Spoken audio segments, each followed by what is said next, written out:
લોકશાહીના મહાપર્વ એવા લોકસભાની ચૂંટણીમાં આજે મેં મારા બૂથમાં મારા સહપરિવાર સાથે આજે મેં મારે એક ભારતીય નાગરિક તરીકેની એક નૈતિક જવાબદારી સમજીને રાષ્ટ્રહિત માટે મતદાન કર્યું છે।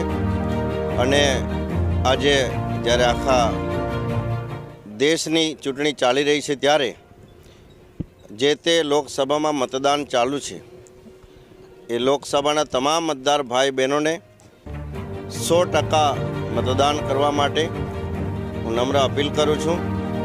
અને એક વિકસિત ભારતના નિર્માણ માટે આપણે સૌ યોગદાન એક મતદાન આપી પોતાનું યોગદાન આપીએ એવી સૌને ફરીથી નમ્ર અપીલ સાથે આજે મેં મતદાન કરીને એક મહાપર્વમાં સહભાગિતા થવા માટેની એક ધન્યતા અને ગૌરવ અનુભવું છું।